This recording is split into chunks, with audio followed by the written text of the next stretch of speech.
Hey everybody, welcome to Slash Bash, where today I am bringing you another Choosing Beggar Reddit video. If you are new to the channel, then subscribe, and click on notifications so you don't miss out on the fun. In our first story, a Choosing Beggar family go to a wedding that they were not invited to, and then they do their best to ruin things. Let's jump right in. I can't believe it took me so long to post this. Strap in, this will be a wild ride. In November 2016, my stepbrother and sister-in-law tied the knot. I didn't attend the wedding as I had work commitments, but my dad told me the gory details of the crap show that went down. Just 3 days before the wedding, my stepmom received a call from one of her sisters, Seema, the name's been changed, telling her that Seema's husband's cousin, we'll call her Bloodsucker, and her husband, we'll call him Brickbrains, would love to come to the wedding, and would stepmom and my dad please invite them as well.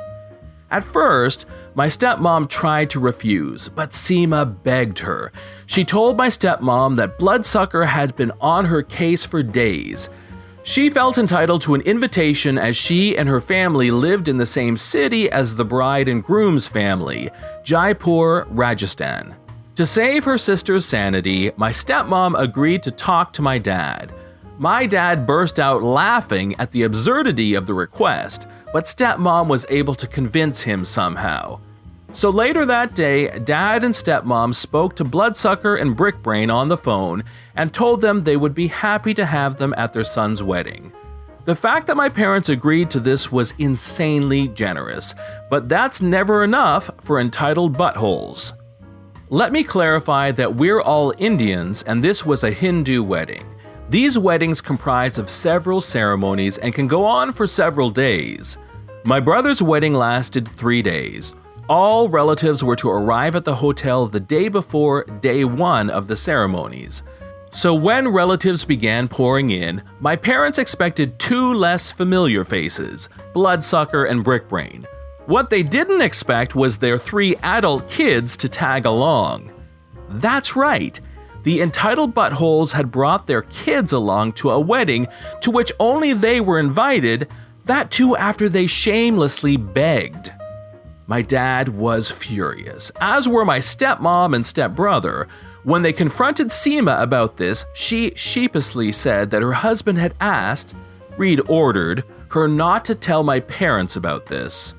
Later, Seema's hubby, Parasite, told my dad with a note of glee that he didn't want to spoil the lovely surprise. For those who can't wrap their heads around this, the surprise was supposed to be being able to meet Bloodsucker and Brickbrain's kids. My dad somehow swallowed his rage for the sake of maintaining peace. One of the ceremonies that is held at day 1 is the Sangeet.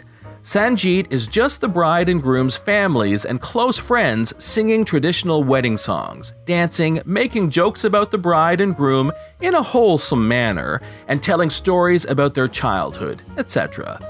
When done tastefully, it can be pretty entertaining. Of course, Bloodsucker just had to try and ruin it for my stepmom.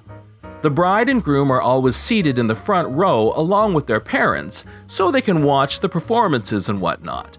The other guests who aren't participating in the Sangeet are seated at the rows behind them. As everyone was being seated, Bloodsucker went ahead and sat down right next to my stepbrother. That's where my stepmom was supposed to sit. My stepbrother told her she was in his mother's seat, but the blank just smiled and said, "Oh, doesn't matter, she can sit at the end of the row." My dad was about to raise his voice when Parasite somehow had the sense to persuade his cousin to sit in the subsequent row. She had the nerve to look offended as she complied. When the singing and dancing was done and it was time to tell some fun stories about the couple, Brickbrain decided to hijack the mic and after congratulating the couple, began a long-winded speech about the importance of family or some stuff, and ended it by announcing that his eldest son had graduated from the Indian Institute of Technology 3 years ago, all because of his wonderful upbringing. Barf. My dad managed not to pull him off the stage by his collar, and when he was finally done, the ceremony continued. On the morning of day 2 of the wedding is the haldi ceremony. It's basically just applying a turmeric paste on the bride and groom so their bond can be strengthened. Don't ask me to go into details, I really don't know much about this one. Anyway, Bloodsucker had been hounding my stepmom all morning, constantly trying to convince her that there was something wrong with the way the ceremony was being organized. My stepmom suffers from anxiety, and this witch just made her more and more nervous. She was so stressed out that when she was about to apply the turmeric paste on her son's face, the bowl containing the paste fell out of her hands. Bloodsucker took this opportunity to rant about how inauspicious this was and how my stepmom had ruined an important ceremony. My dad had had enough and told her to be quiet and that her rant was not helping. My stepmom was in tears. She is a very traditional person and this ceremony was important to her. My dad and stepbro, along with some of his friends, were able to console her. My dad had made up his mind to ask the crazy relatives to leave, but my mom pleaded with him not to. Her reasoning was that she didn't want any bitterness on such a joyous occasion. Exactly how a little bitterness would have been worse than Bloodsucker and Brickbrain's constant interference is beyond my ability to comprehend. Anyway, at dusk of day 2 was the Pharaoh ceremony. This is when the bride and groom circle the fire 7 times as the priest chants mantras. Before the Pharaoh, my dad took Parasite aside and had a word with him. He told the crapstain that if he heard a peep out of Bloodsucker or Brickbrain before or during the ceremony, he would throw their entire family out. Parasite is actually a bit scared and intimidated by my dad and assured him that he would keep his cousin and her husband in check. Thankfully, the Pharaoh ceremony went smoothly and without any drama.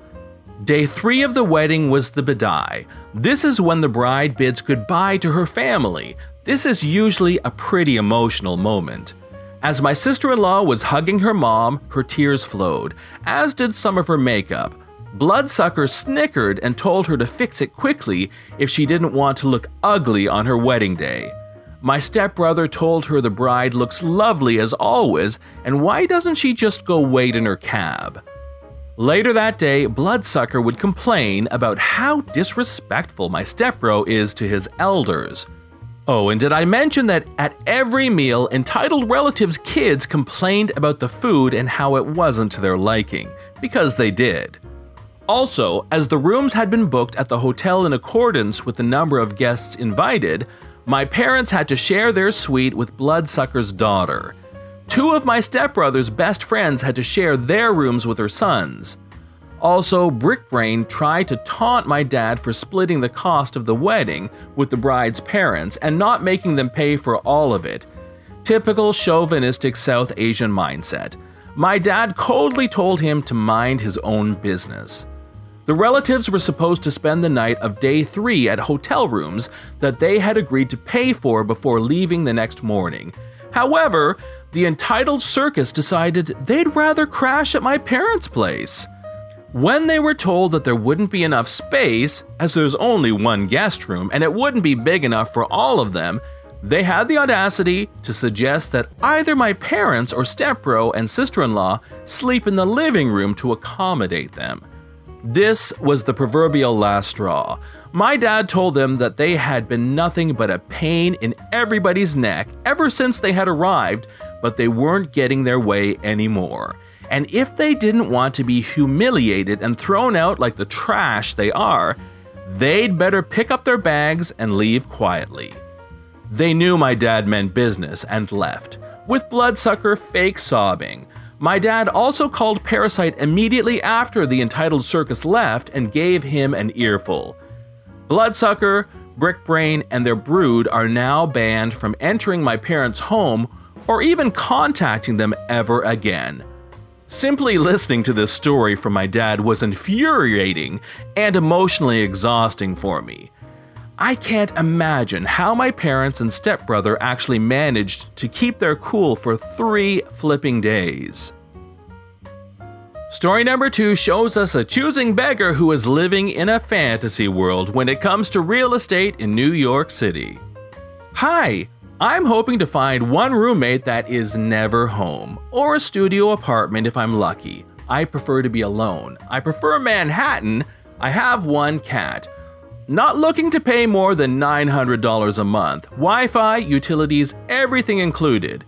Move-in date September 1st. Thank you. Please DM me photos and info. I appreciate it very much. Why is everyone laughing at my post? 'Cause you're trying to find a unicorn studio, $900 with utilities in Manhattan. Oh well. This is John from Slash Bash. Thanks for watching. If you've enjoyed the video and want to see more of them, then please hit that subscribe button. We'd love for you to drop a like, share it with your friends, and we will see you in the next one.